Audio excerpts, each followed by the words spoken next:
अच्छा, हमने पहली क्लास में देखा था कि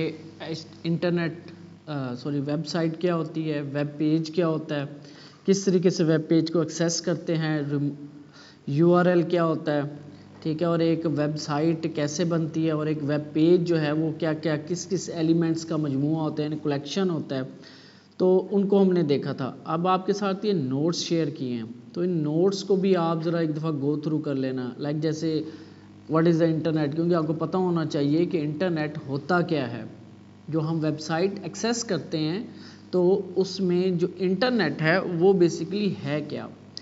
internet is a global network of interconnected computers and devices that communicate using standardised protocol enabling the exchange of data, information and services world wide. तो internet क्या होता है आपका, एक इंटरकनेक्टेड कंप्यूटर्स का एक नेटवर्क है, यानी आपस में कंप्यूटर्स जो हैं वो आपस में कनेक्टेड हैं। तो उसकी आप एग्जांपल अगर हम देखें यहाँ पे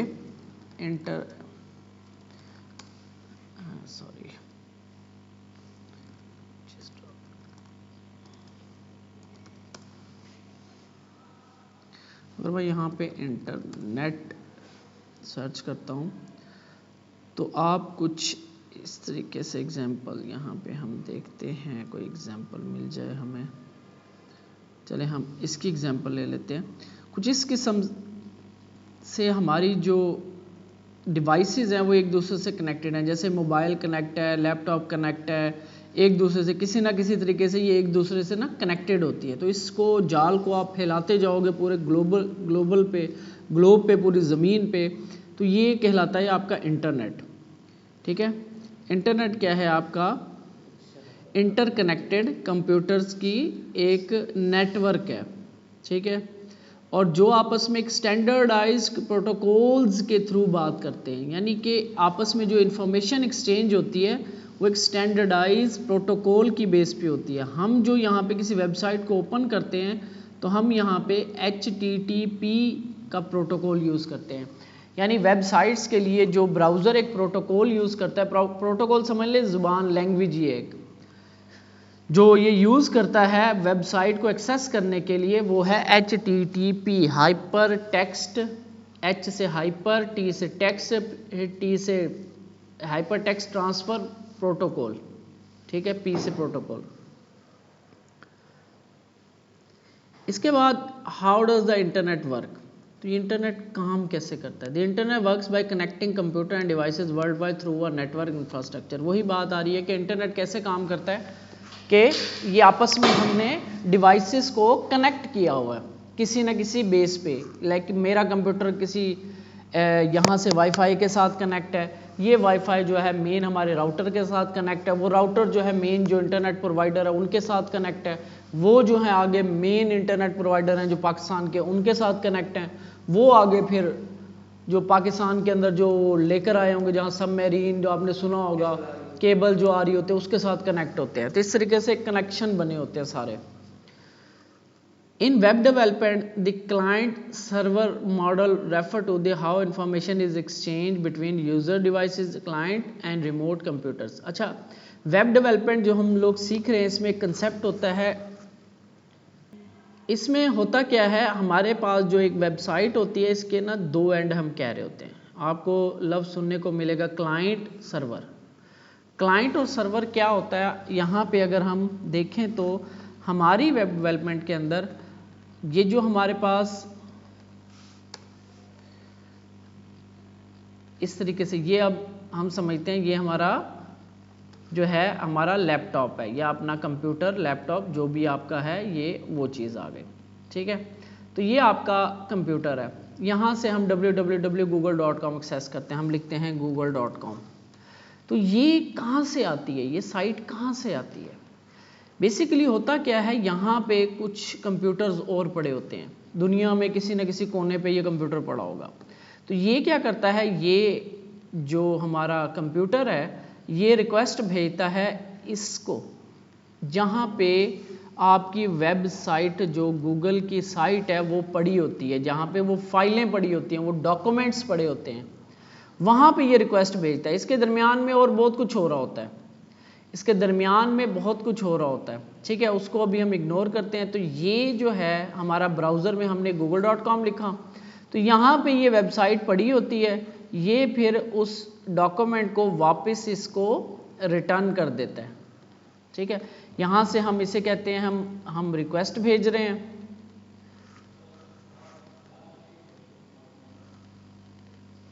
ठीक है, रिक्वेस्ट भेज रहे हैं, ठीक है।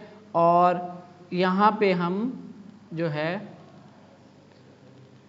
इसको कह रहे होते हैं रिस्पॉन्स आता है हमारे पास।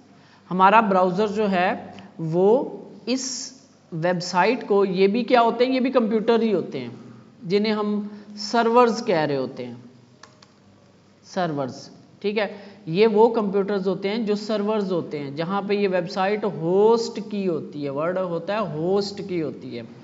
तो ये जो हमारा है ये फिर कहलाता है क्लाइंट, कि हम जो एक्सेस कर रहे हैं वेबसाइट को, जो भेज रहे हैं रिक्वेस्ट, वो क्लाइंट है, और जो रिक्वेस्ट रिसीव करता है और उसका रिस्पांस भेजता है, जवाब भेजता है, हमारी वेबसाइट लोड हो जाती है, कोई भी वेबसाइट, ठीक है, वो होता है सर्वर जो ये डाटा भेजता है। हाँ, अब पूछो।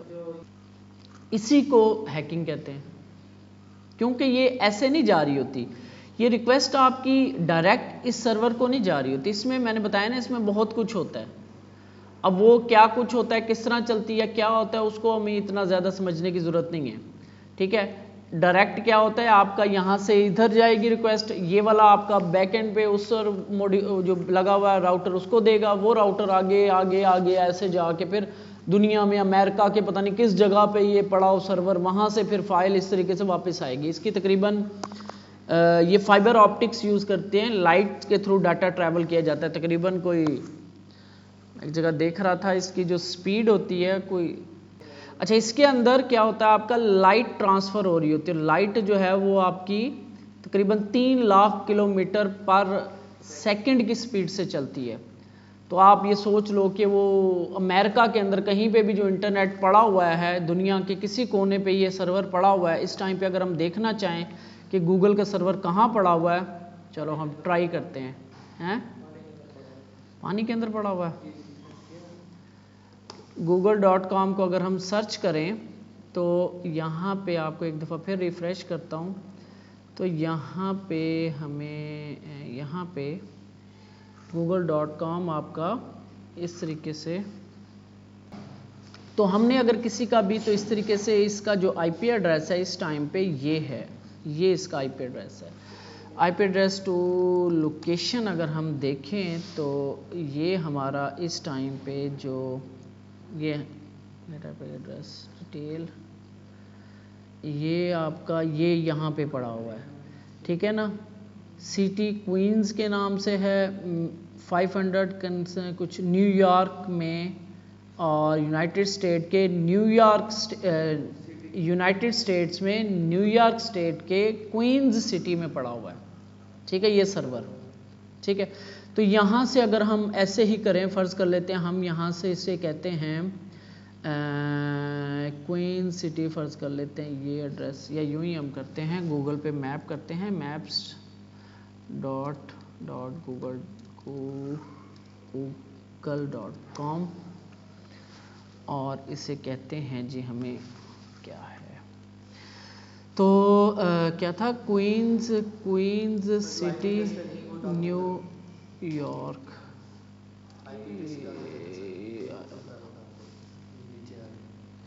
ठीक है। और यहाँ से हम इसकी डायरेक्शंस करें, हम लोधरा में बैठे हैं तो लोधरा से हम डायरेक्शन देखें तो ये तकरीबन कितनी है जी, नहीं बता रहा,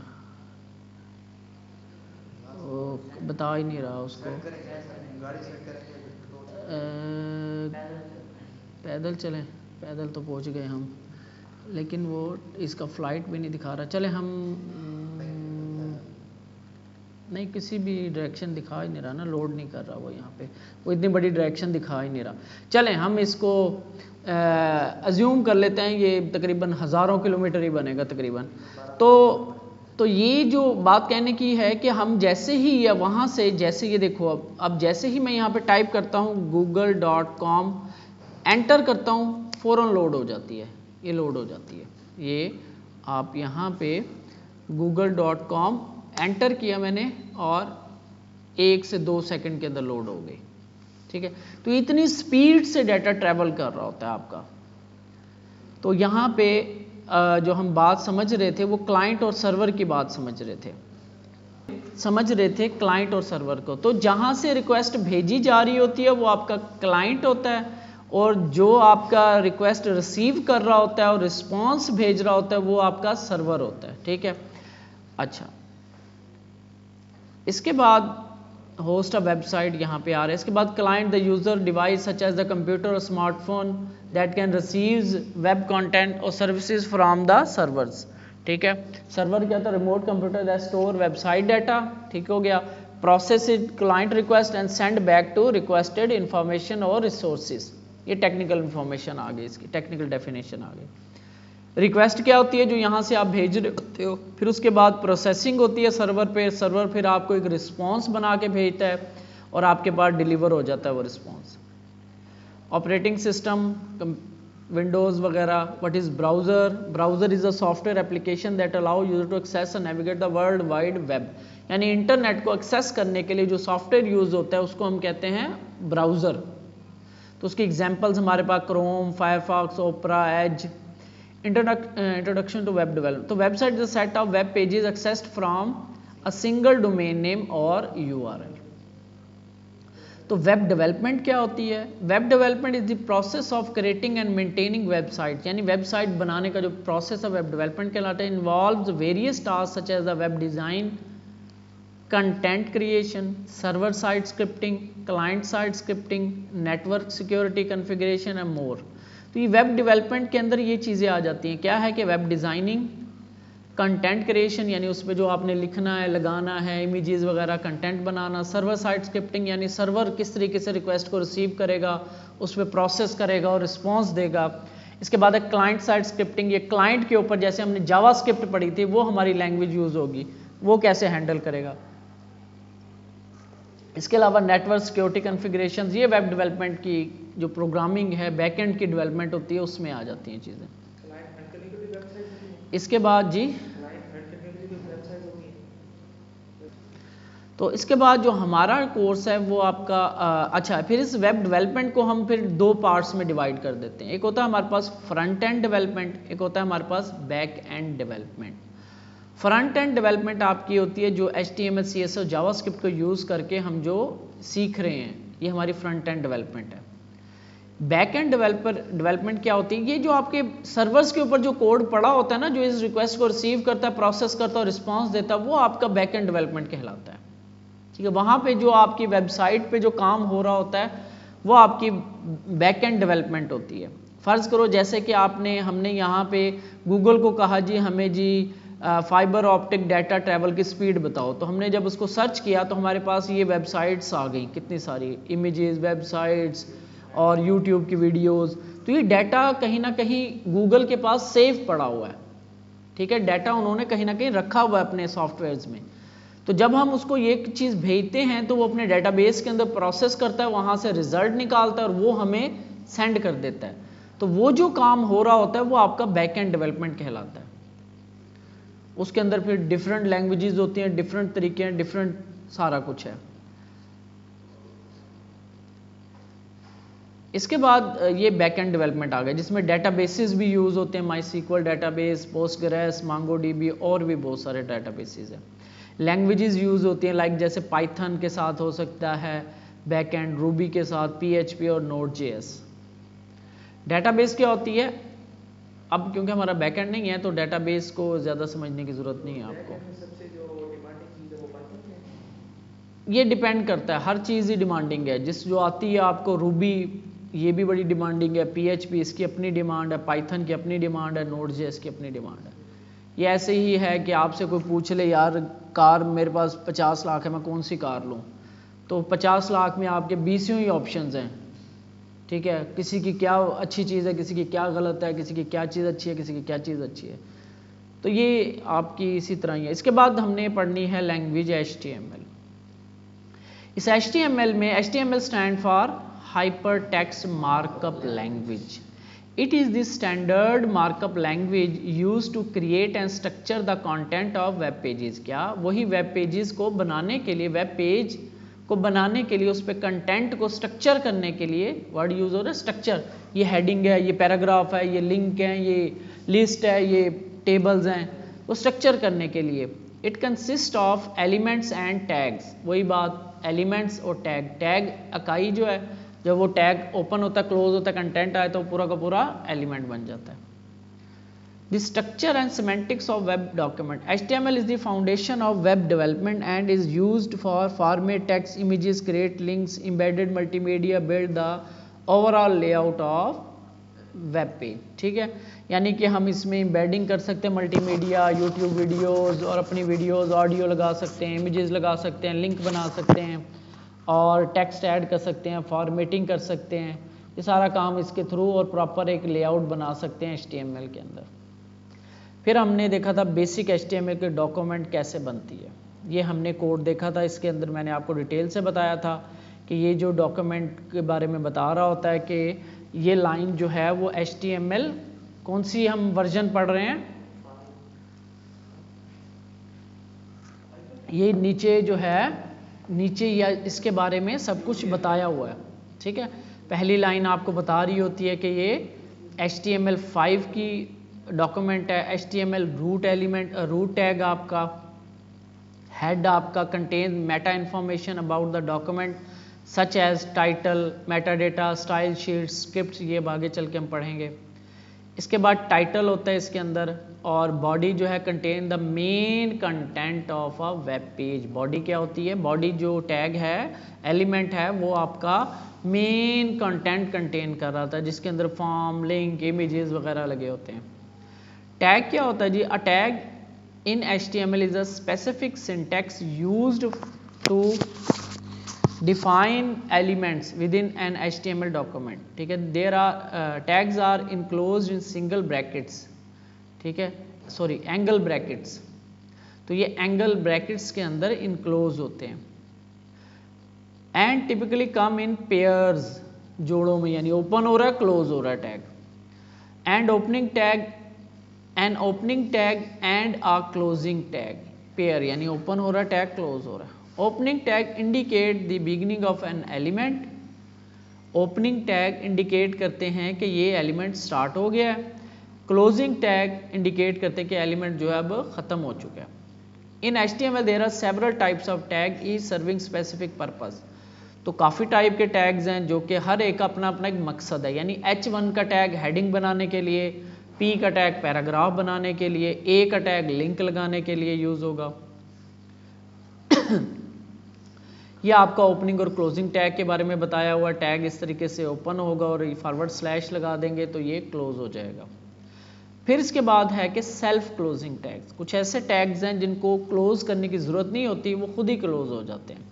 उनको क्लोज करने का तरीक़ेकार या जस्ट हम BR लिख दें, या जैसे ये इमेज वाला लिखा हुआ एंड पे जाके ये लाइन लगा दें ऐसे, यानी जो ग्रेटर देन वाला एंगल ब्रैकेट है उसके साथ ये लाइन लगा दें. दोनों एक्सेप्टेबल हैं, दोनों.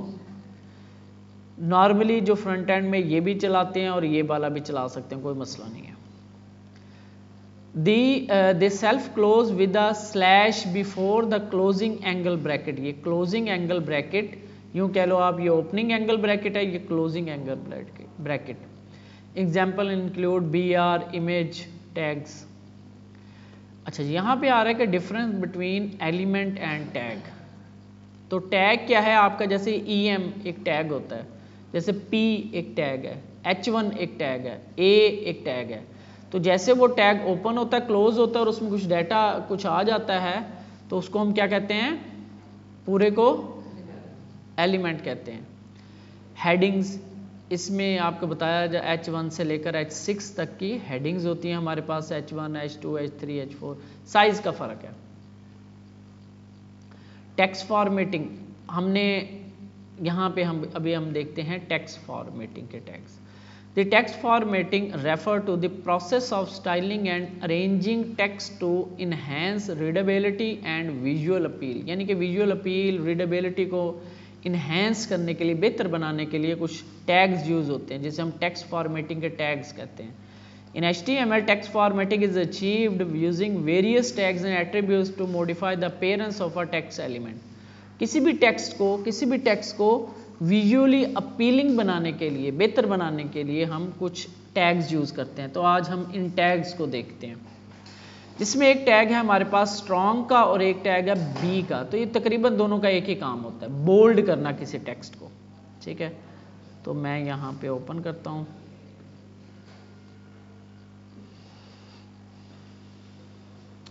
ठीक हो गया। तो यहाँ पे मैं एक फाइल ओपन फोल्डर, तो यहाँ पे क्लास 1 पड़ी है, वहाँ पे मैं क्लास 2 का फोल्डर बना रहा हूँ, ठीक है। और इसमें मैं फाइल बना रहा हूँ। अभी हम बेसिक्स समझ रहे हैं वेब की, HTML, और यहाँ पे मैंने फॉर्मेटिंग, तो यहाँ पे मैंने कुछ एक पैराग्राफ लिख दिया, पी टैग, और इसको उठा के मैं इसके अंदर ले जाता हूँ, और इसी तरह मैं एक H1 लगा देता हूँ, हेडिंग, ठीक है। और इसको मैं रन करता हूँ, तो मैं जहाँ पे ये पड़ा हुआ है डेस्कटॉप पे, और front end development HTML class 2, और ये इंडेक्स फाइल को मैं इसे रन करता हूँ, ठीक है। तो एक हमारे पास पहला जो टैग है हमारे पास फॉर्मेटिंग का, वो है स्ट्रॉन्ग और बी, बोल्ड टैग्स, ठीक है। तो यहाँ पे अगर फर्ज करो मैं इस ये डॉलर वाला जो वर्ड है, इसको या डॉलर सिट को मैं बोल्ड करना चाह रहा हूँ, तो मैं क्या करूँगा, इस टैग को स्ट्रॉन्ग ऐसे ओपन होगा, क्लोज होगा, और इसके दरमियान में मैं ये सारा जो भी मैं बोल्ड करना चाह रहा हूँ ऐसे रख दूंगा। रिफ्रेश करेंगे तो आप देख रहे हो ये थोड़ा सा एम्फसाइज्ड यानी बोल्ड हो गया। स्ट्रॉन्ग का काम भी सेम ही है। इसी तरह अगर मैं बी टैग यूज़ करता हूँ, बी टैग ओपन और क्लोज, और इसके अंदर मैं ये वर्ड ये रख देता हूँ, तो इसका काम भी तकरीबन सेम ही है, ठीक हो गया। इसी तरह आगे आपके पास M और I का है।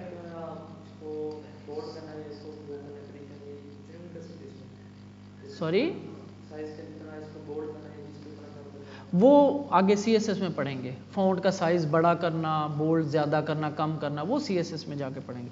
ये जस्ट जेनेरिक टैग्स हैं कुछ, जैसे EM और I का इटैलिसाइज करने के लिए यूज़ होता है, थोड़ा सा ऐसे। ये आउटपुट भी यहाँ पे दिखाई हुई है, ठीक है। अगर किसी टैग को, किसी वर्ड को हमने इटैलिसाइज करना, मैं एक और पैराग्राफ बना लेता हूँ, तो यहाँ पे लॉरम 10 लगा के टैप करोगे तो आपके पास ये टैग है। अब जैसे ये वर्ड है, मैं इसको यहाँ से कट कर गया और आई टैग लगा के इसके अंदर रख दूँ, तो ये थोड़ा सा ये इटैलिक हो गया, ठीक है। और हम रेंडर भी कर सकते हैं ऐसे, बी लगा के इनको उठा के मैं इस सारे को उठा के इसके अंदर फिर रख सकता हूँ, यानी बोल्ड भी हो जाए और इटैलिक भी हो जाए। तो ये दोनों काम हो जाएंगे, बोल्ड भी और इटैलिक भी, ठीक है। इसी तरह यू का टैग है अंडरलाइन करने के लिए, ठीक है। डेल का टैग होता है स्ट्राइक थ्रू लगाने के लिए। तो जैसे कि मैं इसको, इस वर्ड को यू का टैग, इस वर्ड को मैं यहाँ से क्या था कट करके इसके अंदर कर देता हूँ, तो ये वर्ड के नीचे अंडरलाइन लग जाएगी। एक वर्ड है, पूरा पैराग्राफ है, जैसे भी मैं लिखना चाहूँ, ठीक है। इसी तरह और हमारे पास टैग हैं, और कौन सा था, डेल का टैग। डेल का टैग क्या करता है, ये फर्ज करो मैं इसके अंदर डेल का टैग और ये वर्ड जो है वो उठा के इसके अंदर रख दूंगा, तो ये आपका इस तरीके से स्ट्राइक थ्रू लाइन लग जाती है ऐसे, ठीक है।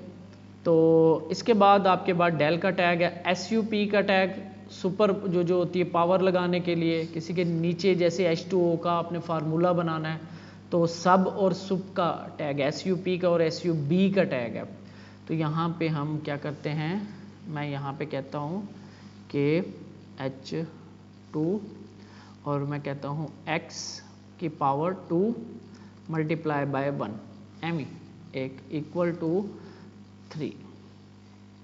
तो x की पावर 2 देने के लिए मुझे sup का टैग और इसको उठा के मुझे x यहाँ पे और 2 इधर, तो ये आपका इस तरीके से 2 जो है वो इधर ऊपर चला जाएगा। इसी तरह अगर मैं H2 मैं कहता हूँ फॉर्मूला ऑफ वाटर इज, तो H SUB अब नीचे की तरफ लेंगे सब, तो इसमें 2 और O, ठीक है। तो इस तरह H2O। तो ये 2 टैग इस काम के लिए यूज होते हैं, ठीक हो गया। आउटपुट यहाँ पे नजर आ रही है। इसके बाद स्मॉल का टैग है, खुद ही समझ जाओगे आप। स्मॉल करने के लिए टेक्स्ट को कितनी करनी है, कितनी ज्यादा करनी है, आगे CSS में पढ़ेंगे हम। तो मार्क का टैग है किसी चीज को इस तरीके से हाईलाइट करने के लिए। तो फर्ज करें यहाँ पे मैं ये वर्ड जो है ये वाला इसको मार्क करता हूँ, तो मैं कहता हूँ टैग MAR के मार्क, और ये वर्ड जो है वो उठा के मैं इसके अंदर ले आता हूँ, रिफ्रेश करता हूँ तो ये वाला टेक्स्ट मार्क हो गया। कैसे? येलो कलर से जरा मार्किंग हो गई इसकी। तो ये कुछ इसी तरह ये वाला टैग भी है, मैं प्री का टैग है। अब देखो यहाँ पे ये क्या करेगा, फर्ज करो यहाँ पे मैंने एक पैराग्राफ बनाया, प्री टैग, मैंने कहा एप्लीकेशन जैसे लिखते हैं, मैं कहता हूँ हाय सर कोमा, और इसके नीचे मैं यहाँ से आई नीड ए लीव मैं लिख रही फ्रॉम टूडेज क्लास, ठीक है। और इसके बाद मैं यहाँ पे लिखता हूँ सिंसियरली कोमा अली, यानी M अली, ठीक है। सेव किया मैंने और इसको मैंने रिफ्रेश किया तो ये ऐसे लिखा आ गया, एक ही लाइन में आ गया, ठीक है। तो इस तरह की सिचुएशन में ना हमने अगर ऐसे दिखाना हो, ये स्पेसेस क्या होता है, ये सारी स्पेसेस वगैरह खत्म हो जाती हैं पैराग्राफ में, तो हम क्या करते हैं प्री का टैग लगा देते हैं, यानी प्री का टैग प्री फॉर्मेटेड, ये जैसे हम लिख रहे हैं ना ऐसे ही नजर आए, तो इसको प्री के टैग में फिर हम रख देते हैं, ये अब ऐसे नजर आएगा आपको, ठीक है। प्री का टैग का मतलब होता है प्री फॉर्मेटेड, तो जैसे आपने HTML में लिखा होता है, स्पेसेस वगैरह दी होती हैं, तो वैसे का वैसे ही नजर आता है, ठीक है।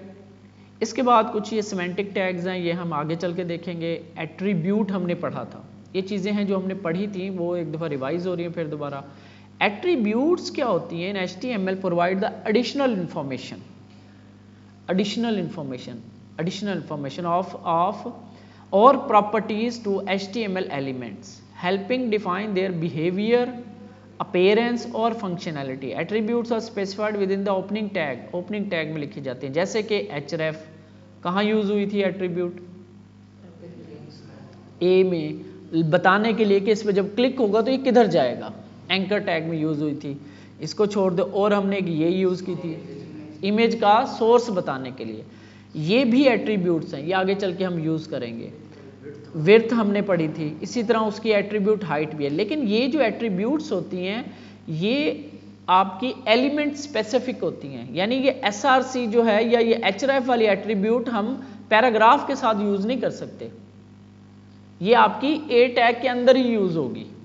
इसी तरह SRC की एट्रीब्यूट हम किसी और के साथ यूज नहीं कर सकते, हेडिंग के साथ यूज नहीं कर सकते, ये भी आपके सिर्फ इमेज के साथ यूज होगी, या एक दो टैग और हैं उनके साथ यूज होती है। ये आईडी क्लास की जो एट्रीब्यूट है, आईडी और क्लास की एट्रीब्यूट, ये आपकी सारों के साथ यूज हो जाती है, तकरीबन एलिमेंट्स के साथ यूज हो जाती है ये आईडी और क्लास की एट्रीब्यूट। और दो एट्रीब्यूट और हैं, एक डाटा की और एक स्टाइल की, वो एट्रीब्यूट भी आपके हर एलिमेंट के साथ तकरीबन यूज हो जाती हैं, ठीक है। तो ये आपकी एट्रीब्यूट्स होती हैं।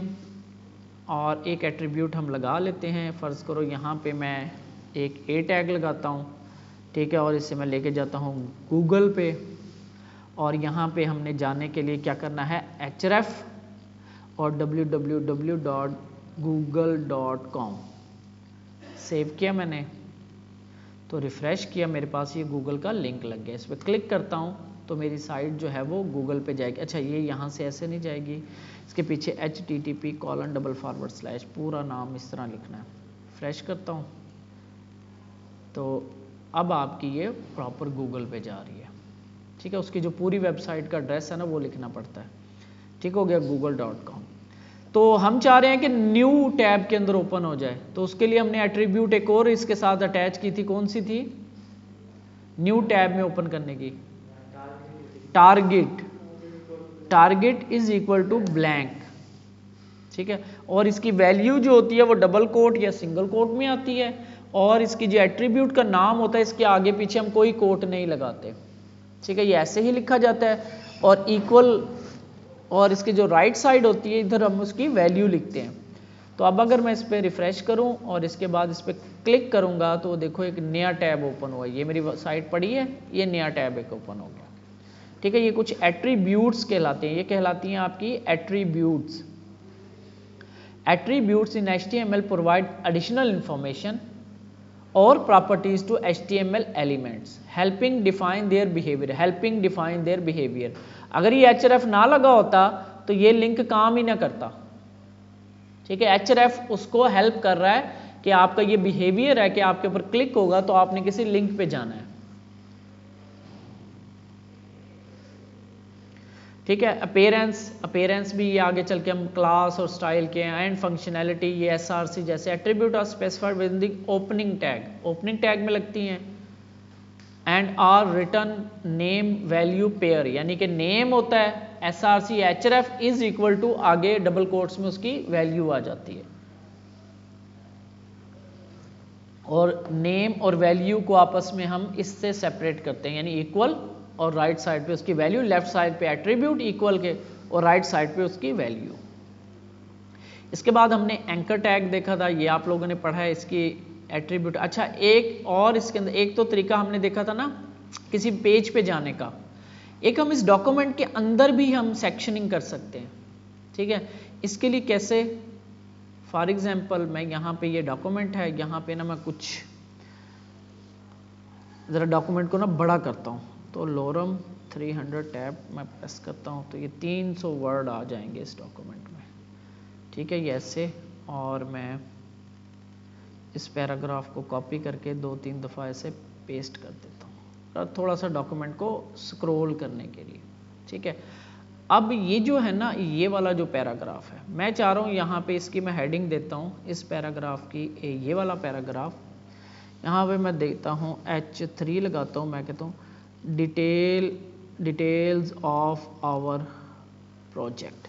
ये कुछ पैराग्राफ है जिसकी हेडिंग है डिटेल ऑफ आवर प्रोजेक्ट। हम यहाँ पे बैठे हैं, यहाँ पे मैं लिंक लगाता हूँ, ये सेम पेज के अंदर जाने के लिए लगा रहा हूँ। मैं यहाँ पे इस H1 के नीचे मैं कहता हूँ ए लिंक, ठीक है, और यहाँ पे मैं लिखता हूँ प्रोजेक्ट डिटेल्स, ठीक है। और इसके अंदर मैं कह रहा हूँ कि अब जब मैं इस लिंक पे क्लिक करूँगा, इस प्रोजेक्ट डिटेल पे क्लिक करूँगा तो ये मुझे यहाँ ले जाए डायरेक्ट, ठीक है।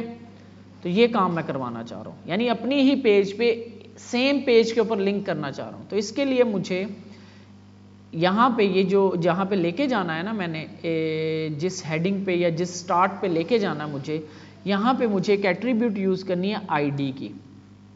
वो आईडी के हम एट्रीब्यूट अभी पढ़ रहे थे।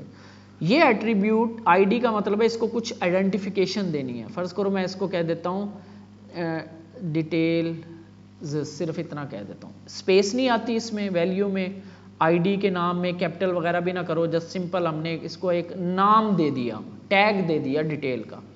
अब मैं यहाँ पे आऊँगा इस लिंक के ऊपर, अब जब मैं इसका href लिखूंगा ना तो यहाँ पे लगा दूंगा हैश का साइन, और इधर वही आईडी डाल दूंगा, वो जो हम उसको दे के आए हैं। तो अब ये क्या करेगा, मैं इससे पीछे ना एक और कंट्रोल Z, इधर मैं एक दो पैराग्राफ और डाल देता हूँ, थोड़ा सा ना लेंथी बना रहा हूँ मैं डॉक्यूमेंट को, ठीक है। ये इधर आना चाहिए अब मुझे, ठीक है। तो अब ये क्या करेगा, जैसे ही मैं इस पर क्लिक करूँगा तो ये देखो मुझे इधर ले आया खुद ही, ठीक है। तो ये कहलाती है इन पेज लिंकिंग, यानी कि ऑन पेज लिंकिंग, यानी हम उस पेज के ऊपर ही लिंकिंग करवा रहे हैं। एक हमने देखा था एक्सटर्नल कि हम क्लिक करते हैं गूगल वगैरह पे चले जाते हैं, एक हमने देखा था एक पेज से दूसरे पेज पे जा रहे थे, लाहौर कराची जैसे हम जा रहे थे। ये हमने तीसरा तरीका देखा है कि इसको हम इसी पेज के ऊपर भी लिंक कर सकते हैं। करना क्या है, जहाँ पे आपने इसको लेके जाना है जिस सेक्शन पे, उसको आपने एक आईडी लगा देनी है, ऐसे ID is equal to detail मैंने नाम रख दिया। सेम फिर यहाँ पे जब हम इसका href डिफाइन करेंगे तो हम हैश का साइन और उसके आगे वो आईडी कि भाई अब आपका टारगेट ये होगा, ठीक है। तो आपने फिर रिफ्रेश किया मैंने और इस पे जब मैं क्लिक करता हूँ तो ये मुझे इस जगह पे ले जाता है, ठीक है। तो ये आपने इसको हम इनलाइन सेटिंग, इनलाइन लिंकिंग कह रहे हैं या ऑन डॉक्यूमेंट लिंक कह सकते हैं इसको। इमेज टैग हमने पढ़ा था, इमेज टैग इमेज लगाने के लिए जैसे कि src और इमेज का नाम दे देते हैं। इसमें हाइट विड्थ भी है, ये एट्रीब्यूट्स हैं इसकी, विड्थ के लिए, हाइट के लिए। आल्ट एट्रीब्यूट ये होती है, इसको लगा के दिखा देता हूँ मैं। अच्छा, मैं यहाँ पे एक मुझे इमेज चाहिए तो मैं एक काम करता हूँ, क्लास 1 से ये जो इमेज है ये उठा के क्लास 2 के फोल्डर में रख देता हूँ, ठीक है। और यहाँ पे मैं इसके बाद जो है कहीं पे भी इमेज src /कराची तो यहाँ पे मैं इसको ऐसे ख़त्म कर रहा हूँ। तो ये आपकी इमेज लग जाएगी, इसकी विड्थ लगा दें क्योंकि बड़ी होगी 300 पिक्सल, ठीक है।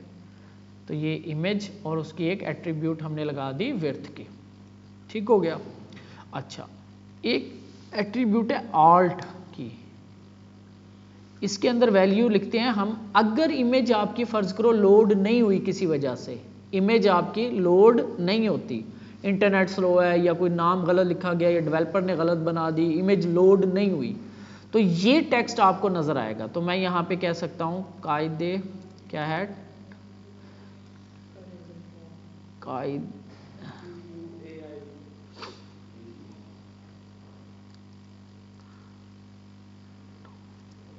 इमेज, ठीक है। मैं डायरेक्ट लिख देता हूँ, जस्ट आपको दिखाने के लिए कर रहा हूँ। तो अभी आप देखोगे टेक्स्ट आपको कहीं नजर नहीं आएगा, ठीक है। लेकिन किसी वजह से फर्ज करो हमने इस इमेज का नाम गलत कर दिया, अब इस नाम की तो इमेज कोई भी नहीं है, हमारे पास इस नाम की इमेज है नहीं है, तो ये इमेज लोड नहीं होगी। क्लिक किया मैंने तो ये देखो, और इसकी जगह पे ये टेक्स्ट नजर आ रहा है, ये जो हमने अभी लिखा था कायदे आजम टॉम इमेज। तो ये आल्ट जो है, आल्ट मीन अल्टरनेटिव, यानी अगर इमेज लोड नहीं होती किसी वजह से तो आपने ये टेक्स्ट दिखा देना है, ये एक एट्रीब्यूट है इमेज की, ठीक हो गया। विड्थ, हाइट, आल्ट, src, इसको भी आईडी की लग सकती है एट्रीब्यूट, जो हमने इसको लगाई है, क्योंकि आईडी की एट्रीब्यूट, क्लास की एट्रीब्यूट और स्टाइल की एट्रीब्यूट और डाटा की एट्रीब्यूट सब एलिमेंट्स को लग जाती हैं। अब इनका मकसद क्या है वो आगे चल के समझेंगे। जैसे आपने आईडी का समझा कि आईडी एक किसी को टैग करने के लिए, किसी एक एरिया को एक नाम देने के लिए यूज़ हो रही है, डॉक्यूमेंट के ऊपर एक एरिया को नाम दे दिया। फिर हमने ए लिंक को बताया कि जब आप पे क्लिक होगा तो आपने इस एरिया पे चला जाना है, बस। तो ये इमेज लगाने के बारे में है कि इमेज कैसे लगेगी, उसकी कुछ ये आपके डिटेल आ रही है। इसके बाद हमने देखा था लिस्ट को, और लिस्ट हमने देखी थी ऑर्डर लिस्ट और अनऑर्डर लिस्ट, ठीक है। ऑर्डर लिस्ट OL और उसके अंदर LIs, तो उसकी आउटपुट कुछ इस तरह से आती है। अनऑर्डर लिस्ट UL और दोनों का जो चाइल्ड एलिमेंट है ना वो LI है, लिस्ट आइटम, और इसमें सिर्फ ये इससे ना डॉट्स नजर आते हैं, आपको डिस्क नजर आती है, ठीक हो गया। तो आज के लिए इतना काफ़ी है, ये हमारा कल वाला भी रिपीट हो गया। इमेज का हमने देखा इसमें न्यू आल्ट टैग, और इसके अलावा हमने देखा है एंकर टैग, एंकर टैग को एक ही पेज के अंदर किस तरीके से लिंक करते हैं वो देखा हमने, और हमने देखा फॉर्मेटिंग के टैग्स, ठीक है। फिर नेक्स्ट मंडे से इंशाल्लाह फिर हम आगे देखेंगे टेबल्स वगैरह, मीडिया के टैग्स कैसे यूज़ होते हैं, ठीक है। तो इस तरीके से हम, ये नोट्स आपके पास शेयर हैं, तो ये आपके नोट्स के हिसाब से हम चलेंगे, ठीक हो गया। फिर HTML आपकी अगले वीक के अंदर इंशाल्लाह HTML कंप्लीट हो जाएगी, फिर उसके बाद CSS स्टार्ट करेंगे, फिर इसकी ज़रा खूबसूरती, डिज़ाइनिंग, कलर शलर ये चीज़ें समझेंगे, फिर ज़रा टेक्निकल चीज़ें आ जाएंगी आपकी, ठीक है। चलिए ये मैं वीडियो अपलोड करके आपको इसका लिंक और पिछली वीडियो का भी लिंक आपको सेंड कर देता हूँ ग्रुप के अंदर। और ये जो फाइल मैंने बनाई है ये भी मैं आपको सेंड कर देता हूँ ग्रुप के अंदर, ताकि आप इसके रेफरेंस के तौर पे देख लो।